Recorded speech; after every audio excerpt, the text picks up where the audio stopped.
What is going on, everybody? So as promised, I'm making another video before I go back to school. Today's video I want to talk about whether I think you should work or not while being a student in anesthesia school.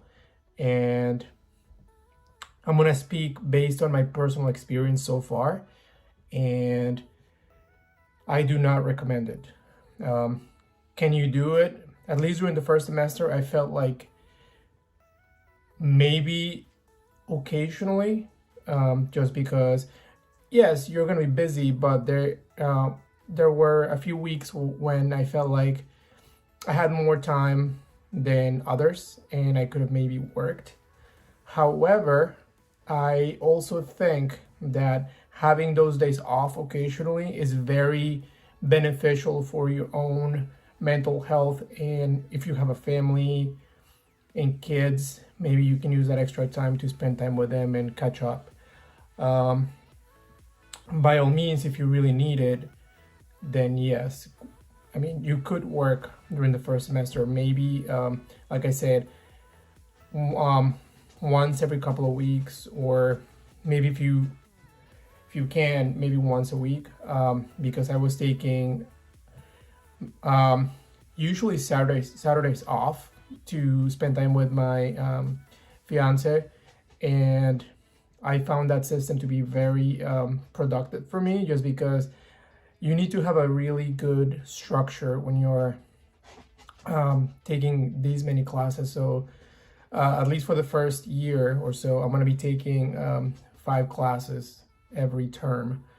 As you can see, I'm ready to start next week, and this time is going to be more anesthesia heavy, so I'm going to be taking 3 anesthesia courses, and then another one is going to be like a leadership kind of looks like leadership to me, and then pathophysiology course, which it looks a little bit intimidating just because of the amount of work that seems to be required to do well in the course. So again, I personally do not recommend working if you can avoid it, and use that time to either study more or spend time with your family. Those are one of the main reasons why somebody asked me, I would always say no. Luckily, I have the choice to take a little bit extra money, and I also saved up while I was working, and I have a little bit of a cushion, and I use that money for groceries, my car insurance, the usual expenses. And at the same time, I'm not, if I want to buy a little something here and there, I have that ability. So I'm not, if I want to be here for 3 years, I might as well just be comfortable. So one of the other things I did before I moved was I downgraded my car to a Corolla.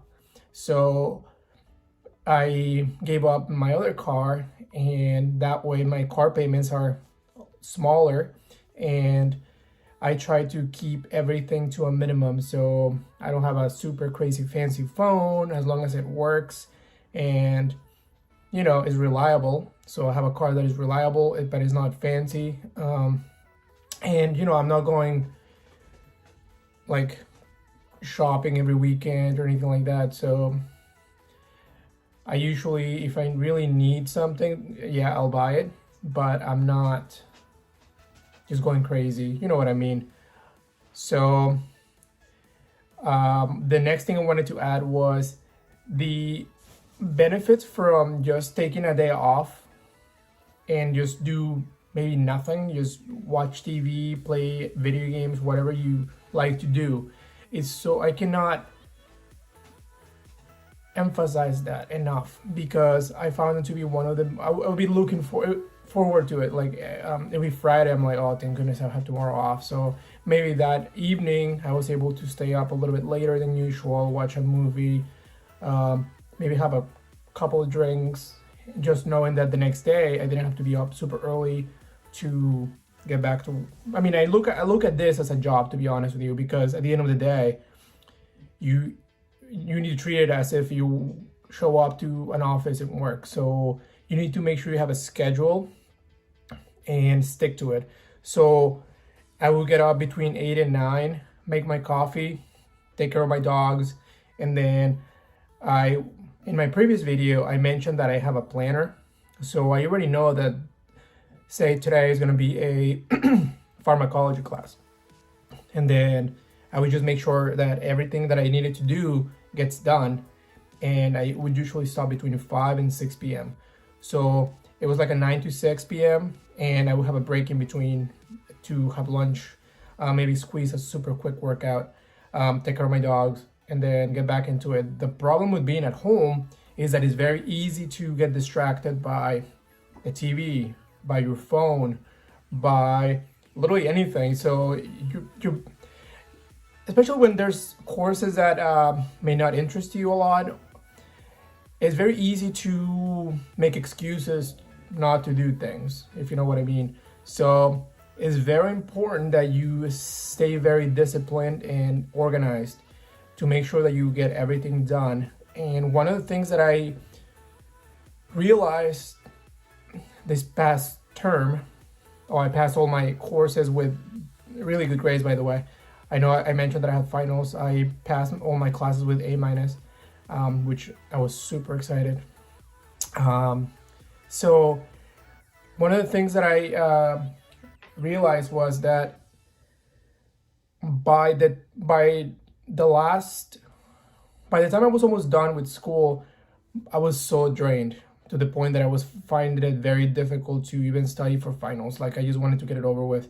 So just keep that in mind, because it can really break the deal when you show up to take a test. So my tests were proctored via Zoom, and then I needed to have a mirror, and then you need to like swipe the room with a camera to make sure you're not cheating, and then they're timed. So it's just, you need to make sure you need to keep your eyes on the prize, because it's very easy to just get done and tired and you don't want to do anything. So just know it. But again, I will say this again, if you can avoid it, do not work. Work all you want before you go to school, save as much money as you can, but just know that you have the ability when you're gonna have to get loans anyway. You just have to know that. So instead of just asking for the exact amount, just ask for a little bit extra. That way you don't have to stress about, just little things here and there. You never know if your car is gonna break. You never know if, sometimes it's good to be able to have that extra money to reward yourself when you have finals, and maybe you want to go out and just have a nice dinner, because you deserve it. You have been working your butt off for months and months, and it's always nice to maybe get yourself a nice Christmas present or a nice birthday present. And you just know that you have that money. And at the end of the day, it's all about mental health and keeping it balanced, So you want to make sure that, yes, you want to be physically healthy and pass your classes, but you don't want to be depressed and super stressed. So just remember, your mental health is super important, and it's just very easy, especially if you live alone. Luckily you don't, so you can actually talk to somebody. I can talk to somebody.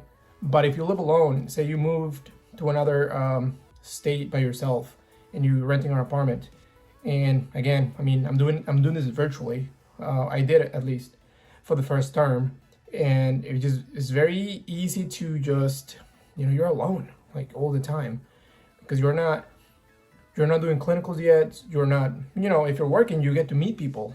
But if you're in a state by yourself with no friends or family, and you're stuck in front of a computer reading and just doing the same thing every single day, it can get very depressing very quickly. So use your time off every week to do something that you love, something that you enjoy, and that allows you to forget about school, at least for a day or two. And that's it. I'm sure there's people that are going to disagree and say that no, they'd rather just work because that makes it at least, a lot less stressful because they don't have the loans. But you know what? You're going to have loans anyway. So might as well have 3 happy years than 3 miserable ones. And that's it for today, guys.